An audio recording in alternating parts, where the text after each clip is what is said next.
Recoucou les amis, bienvenue sur la chaîne de l'univers de l'ange, Cathy, toujours en ce mardi 20 juin 2000, j'allais dire juillet 2023, 2023, ouais. J'espère que vous allez bien, donc je remercie via les commentaires que j'ai vus. Alors il y a des personnes que je ne connais pas ou je ne sais pas. Merci à Nanouchka. Et puis, je dis yes au le dark, voilà, comme voilà. Et tout ceci, c'est mon ressenti personnel. Merci aussi aux autres personnes. Alors, j'ai reçu un commentaire en me disant que j'avais l'accent euh, d'une personne qui est sur YouTube qui s'appelle Alilou. Je connais pas vraiment.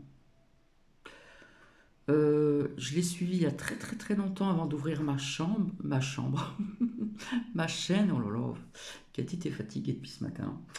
Euh, je trouve qu'elle a l'accent, je crois qu'elle vient de l'Est, il me semble. Vraiment l'Est de la France, il me semble.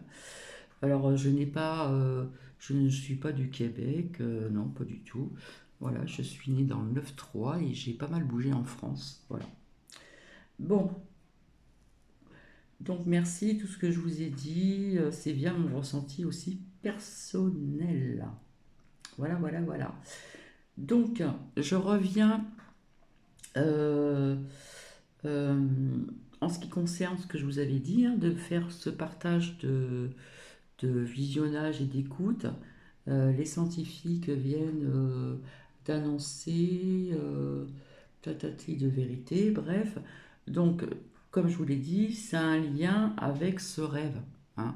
Alors, c'est vrai que j'ai pas encore eu le temps de regarder le titre, donc c'est un peu plus bas où je vous avais parlé, est-ce un rêve ou une sortie de corps? Et je vous avais expliqué tout ceci, voilà. Donc je parlais de mer rectangulaire couleur verte, hein. Là on parle du vert jade, enfin de toute façon vous allez le voir, hein. Et puis on parle d'iceberg, j'espère que je le dis bien, des icebergs rectangulaires. Et moi je vous avais parlé de la mer qui devenait rectangulaire, donc elle était dure, et je mettais un pied dessus, je basculais sur l'autre et vice versa, et puis quelqu'un d'autre plus loin m'emmenait. Donc il faut savoir aussi qu'il existe aussi dans des mers, bien sûr, d'autant plus qu'on parle de l'Antarctique, euh, des icebergs. Voilà. Donc je vais vous faire écouter, surtout visionner ceci, et ça a vraiment un lien. Alors, je ne fais pas comme d'autres certaines personnes que je ne nommerai pas. Je ne vais pas me renseigner avant et puis vous dire bah, j'ai fait un rêve, ceci, nanana, comme certaines personnes le font. Non, je suis tombée ce matin, comme quoi qu'il n'y a pas de hasard, je vous l'ai dit. Alors je ne sais plus si c'était ce matin ou hier matin, je ne sais plus. Donc j'ai noté, j'ai dit tiens, je vais partager ceci. Voilà. Donc, bah, écoutez, ça parle de certaines choses après par la suite. J'ai parlé de ceci aussi, etc., etc. Voilà. Donc, bah, je vous souhaite bon visionnage. Et puis, j'ai retiré la chaise, je ne sais pas si vous avez remarqué. Voilà. Euh, non pas pour Régis machin, hein, c'est parce que j'avais envie, puis c'est tout. Donc ici, le temps ben, est gris, donc la pluie va pas tarder. Ça va certainement encore tonner, il va y avoir encore des orages, hein. Voilà, c'est ce qui se passe en ce moment. Donc je vais que de lumière et je vais mettre sur pause, zoomer et vous faire écouter et vous allez pouvoir aussi voir cette couleur vert jade qu'ils appellent et vous allez pouvoir écouter aussi ces icebergs qui sont rectangulaires. Voilà. Et on parle aussi, pardon, de l'Antarctique. Je les surpose et je reviens tout de suite vers vous. Je fais un coucou à Marie de Chalon aussi. Comme nous le savons déjà, le continent inhabité de l'Antarctique a beaucoup à nous apprendre. Outre sa température extrêmement froide, certaines découvertes mystérieuses qui ont été faites ne manqueront pas de vous donner des frissons. Rejoignez-nous pour découvrir 15 choses terrifiantes découvertes en Antarctique qui ont tout changé. Numéro 15, les Blood Falls de l'Antarctique. En entendant son nom, on pourrait croire que les Blood Falls, situées dans les vallées sèches de McMurdo, sont des chutes d'eau sanglantes. Mais ce n'est pas le cas. La chute a été découverte pour la première fois en 1911, lorsqu'une équipe de scientifiques a remarqué qu'une falaise de glace avait été tachée par une rivière d'une couleur rouge sombre. Ils en conclurent que les algues rouges qui l'entouraient pouvaient être la cause possible pour la décoloration de l'eau. Toutefois, aucune preuve n'a été apportée pour étayer cette affirmation. Ce mystère restera non résolu pendant les 10 décennies suivantes. Mais aujourd'hui, nous connaissons la véritable origine des Blood Falls. C'est en grande partie grâce aux recherches menées par l'université d'Alaska Fairbanks. La coloration rouge foncé résulte du mélange de fer oxydé et d'eau salée saumâtre. C'est le même processus qui donne au fer rouillé sa couleur rouge foncé. En d'autres termes, lorsqu'un fer qui supporte l'eau salée entre en contact avec de l'oxygène, il s'oxyde et devient rouge.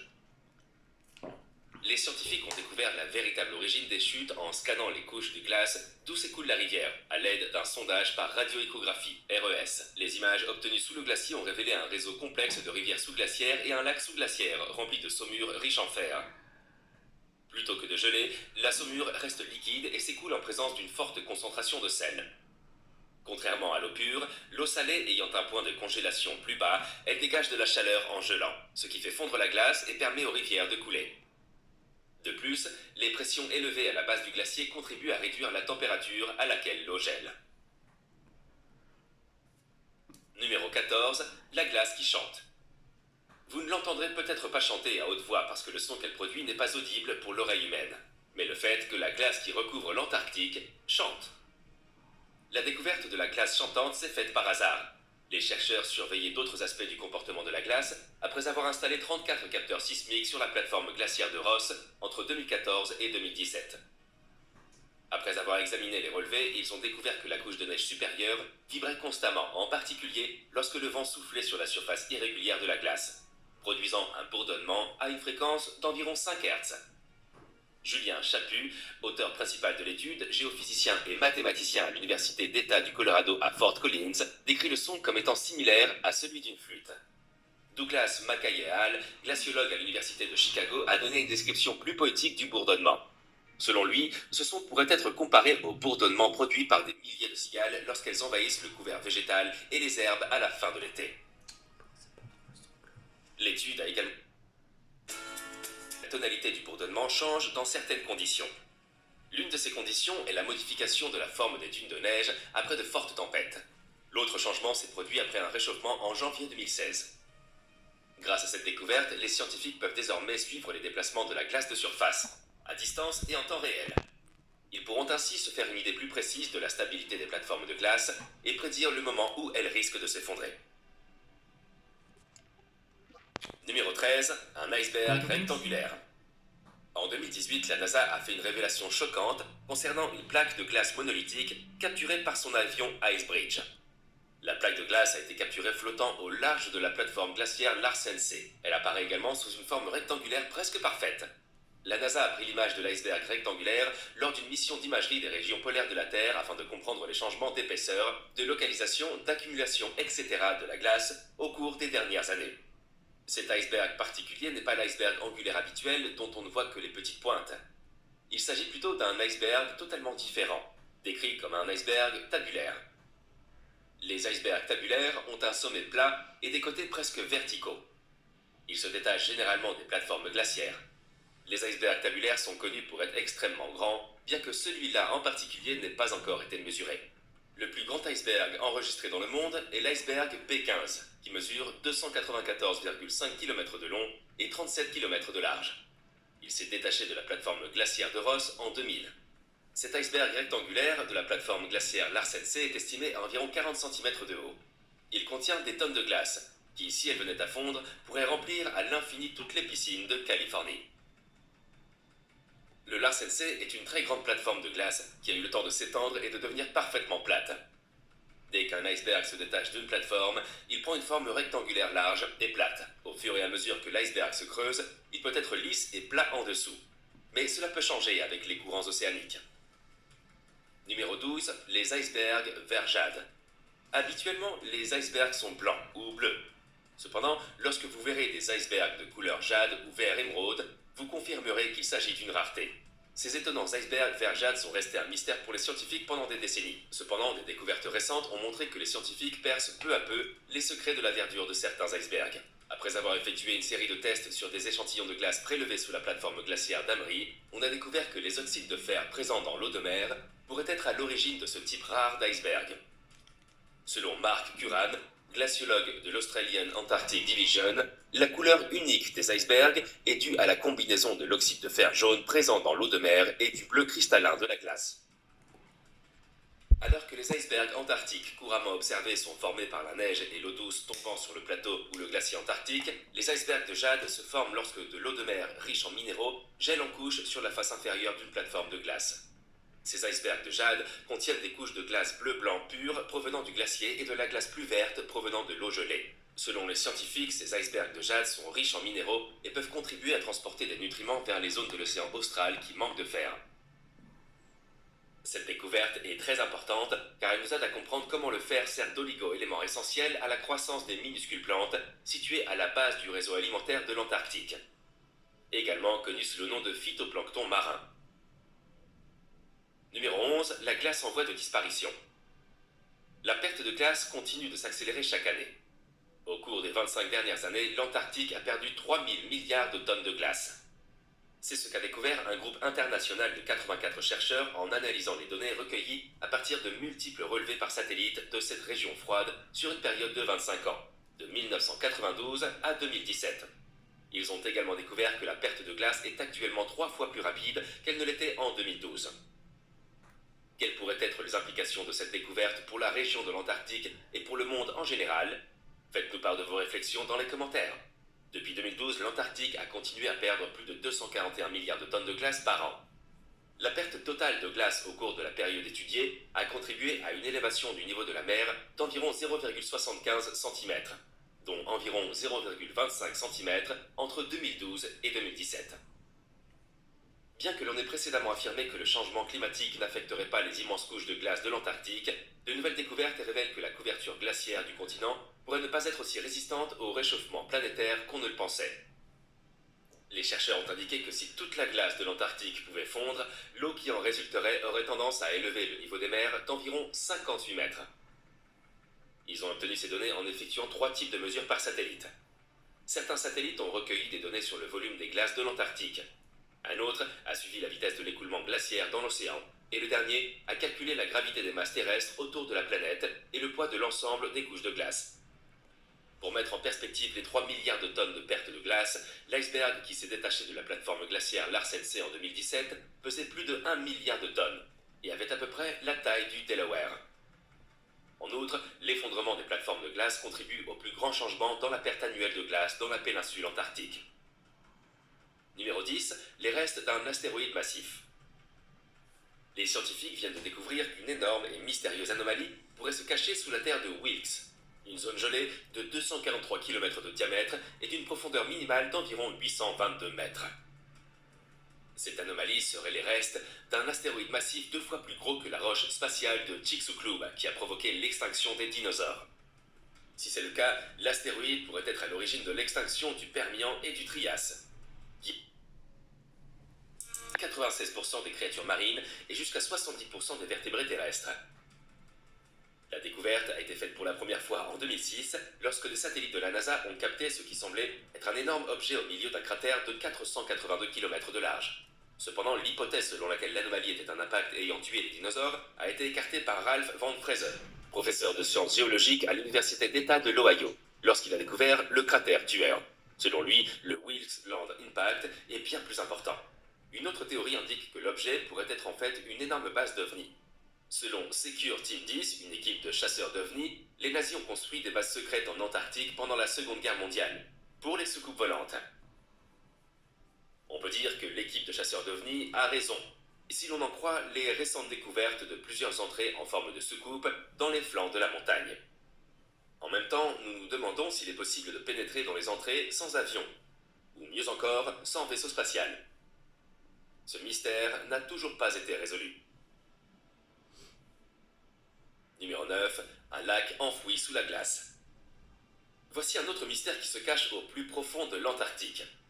Une équipe de 25 membres de l'expédition a exploré le lac sous-glaciaire Mercer et a découvert un lac enterré couvrant une superficie d'environ 140 km² sous la couche de glace. Ce lac pourrait-il abriter une forme de vie beaucoup plus évoluée? C'est possible. En effet, la sonde Mars Express de l'Agence spatiale européenne a découvert sur la planète Mars des traces d'un lac d'eau salée liquide enterré similaire. Selon John Prisco, professeur d'écologie polaire à l'université du Montana, qui a dirigé l'expédition sur la glace, les échantillons d'eau prélevés dans le lac Mercer contenaient environ 10 000 cellules bactériennes par millilitre. Cela ne représente qu'environ 1% du million de cellules microbiennes par millilitre, ce qui est typique de l'océan ouvert, mais très élevé pour une masse d'eau sans soleil enfouie profondément sous un glacier antarctique. Il a conclu que la forte présence de cellules bactériennes dans le lac enfoui indique sa capacité à soutenir des formes de vie supérieures, telles que des animaux microscopiques comme les tardigrades.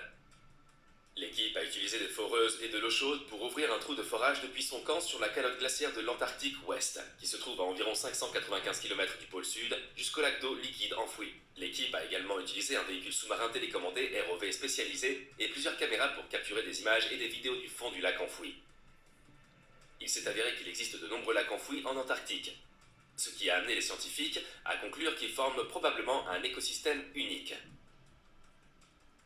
Numéro 8. Factorial Deep. Le gouffre de Factorial, qui se trouve à une profondeur d'environ 7300 mètres sous l'eau glacée ou à la hauteur de 17 Empire State Buildings empilés, est le nouveau point le plus profond de l'océan austral de l'Antarctique. Jusqu'à récemment, les chercheurs n'avaient aucune idée de la manière dont il s'articule. Le Factorial Deep a été découvert en 2019 par Victor Vescovo, un explorateur et entrepreneur américain.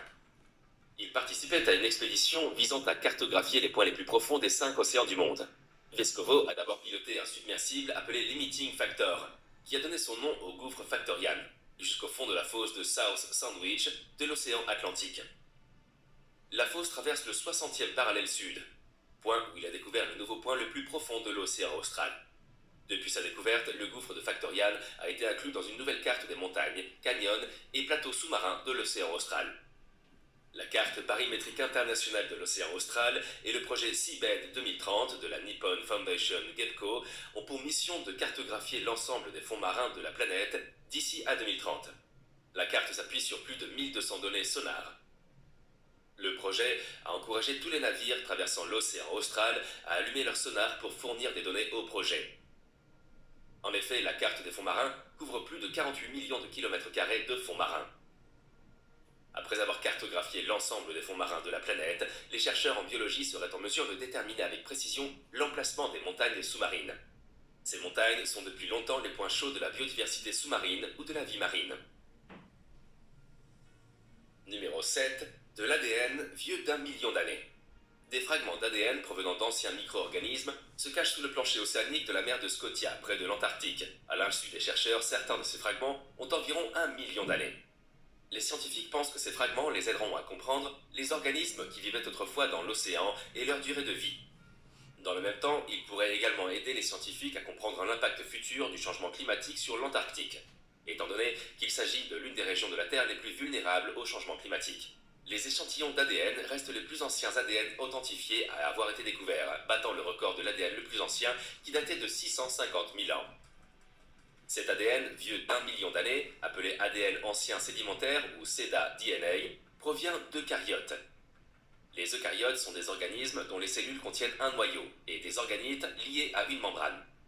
L'équipe a également découvert des diatomées ou organismes unicellulaires datant d'il y a 540 000 ans.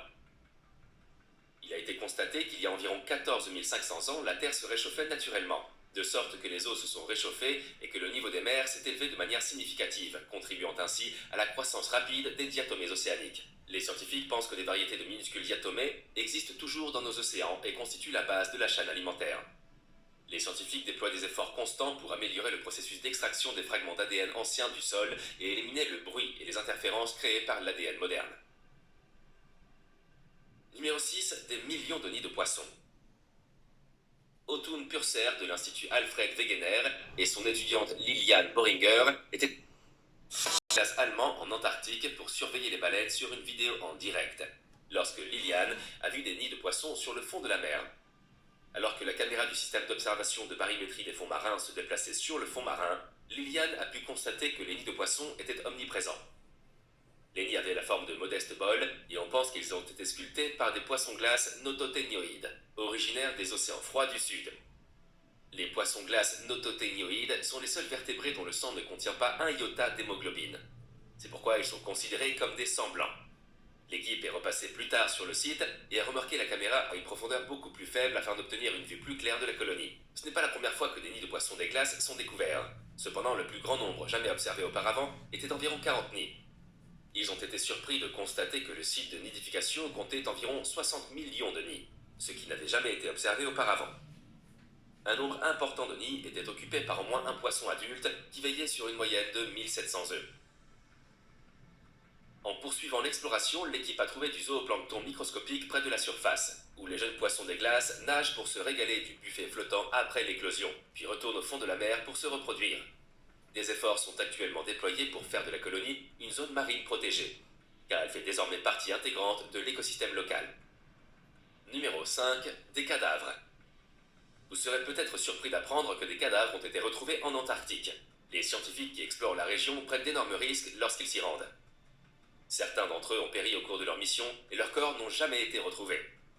La BBC prévoit que des centaines de cadavres congelés pourraient être piégés sous la neige et les couches de glace de l'Antarctique. En 1912, l'explorateur britannique Robert Falcon Scott et son équipe de 4 hommes ont été piégés par un blizzard dans leur tente et sont morts de froid et de faim alors qu'ils revenaient du pôle Sud. Les corps de Scott et de 2 autres membres de leur équipe ont été retrouvés quelques mois après leur mort, mais les 2 autres n'ont jamais été retrouvés à ce jour.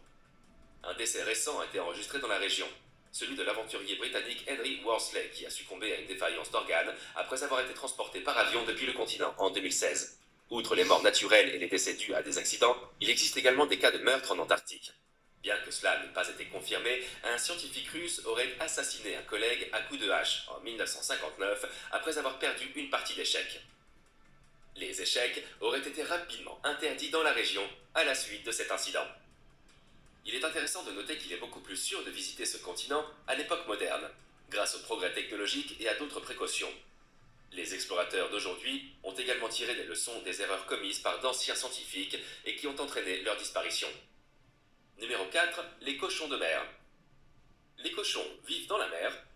Voilà un autre point fort de l'expédition en Antarctique qui en fait cauchemarder plus d'un. Considérés comme les créatures les plus laides sous les vagues, les cochons de mer, connus sous le nom de scotoplanes, sont les limaces de la mer qui vivent parmi d'autres créatures des profondeurs, telles que le corail et les palourdes. Leur apparence diffère selon l'océan dans lequel ils se trouvent. Mais une chose est sûre, les cochons de mer sont effrayants. Il n'est donc pas étonnant que leur image ait été retrouvée dans différentes vidéos sur les créatures étonnantes et bizarres du monde. Pouvez-vous voir le spécimen d'un cochon de mer? Vous remarquerez qu'il ressemble à un ballon rempli d'intestins et d'organes reproducteurs. Le simple fait d'observer cette créature vous donnera une faible idée de l'origine du nom du cochon de mer. Cette créature a été vue en train de marcher sur le fond vaseux à environ 660 mètres de profondeur sur le plateau de la mer de Ross.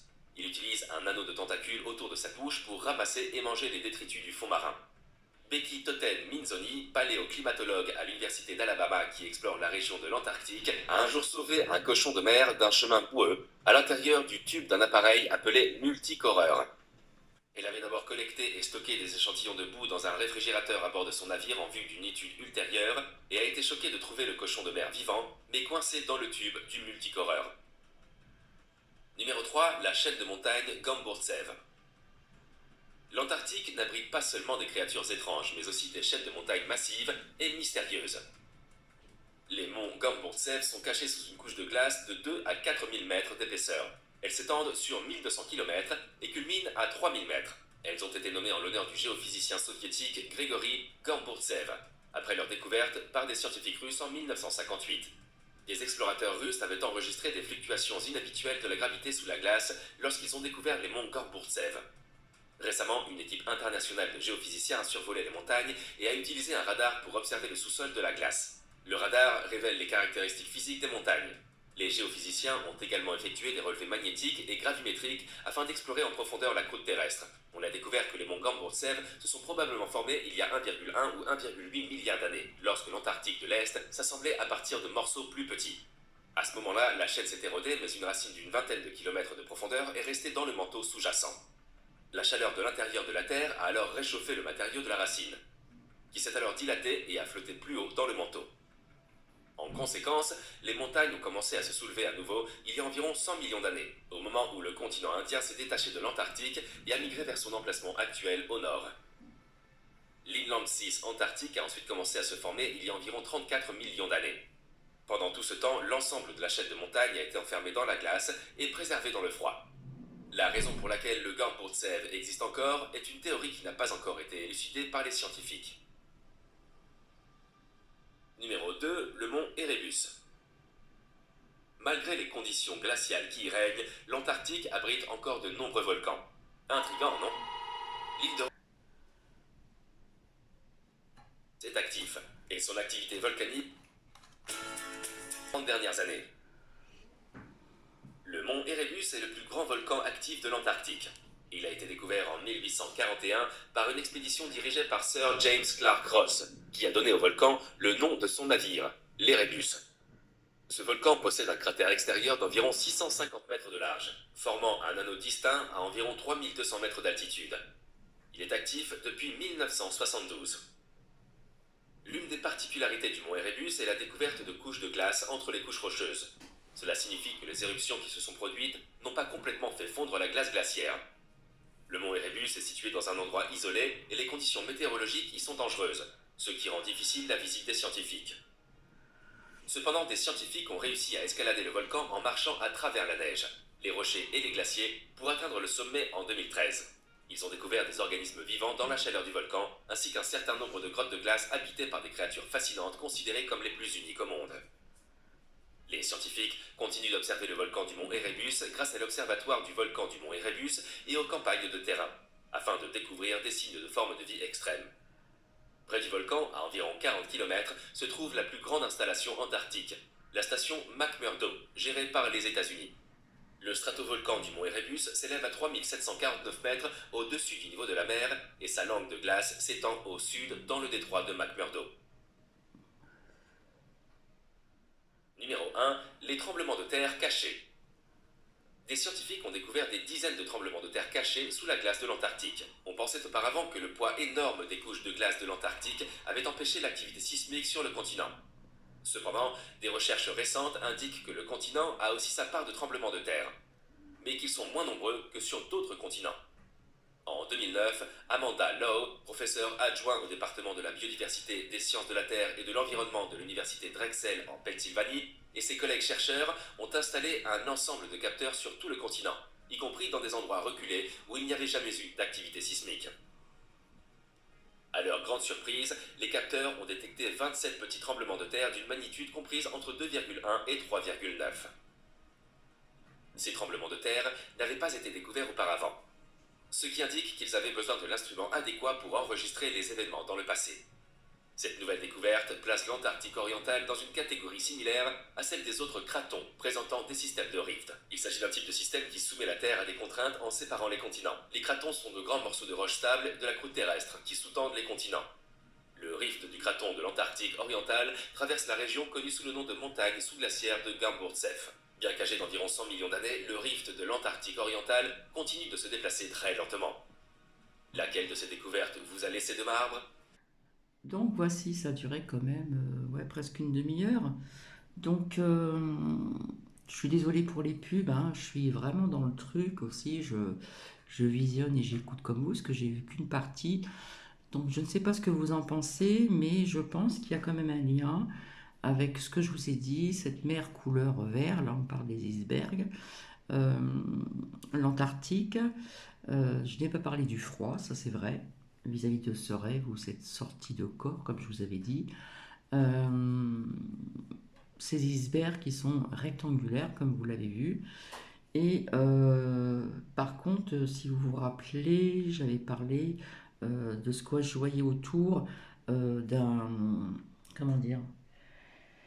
Ça serait pas de la verdure, c'est... j'arrive pas à trouver le mot encore. Je l'avais en tête tout à l'heure.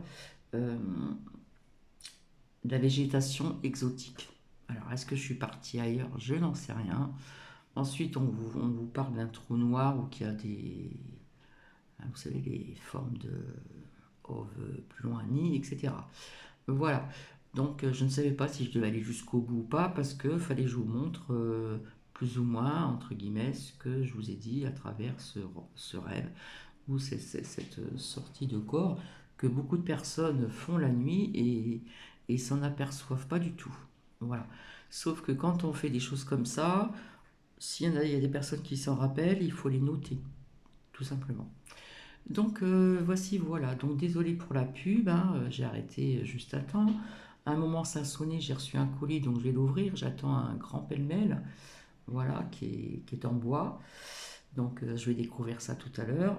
Et donc bah, je vais vous laisser. Et puis, euh, comme je le dis de temps en temps, si vous souhaitez mettre des commentaires et me dire ce que vous en pensez, mais fallait que je vous montre cette couleur verte que j'ai parlé. Mais dans ce que j'avais expliqué, c'était un peu moucheté, donc c'est un peu vague quand même, hein. Donc voilà, allez, je vous fais des bisous et je vous dis à très bientôt. Bisous, bisous. J'espère que j'ai rien oublié, parce qu'à chaque fois, j'oublie tout le temps quelque chose. Allez, bisous.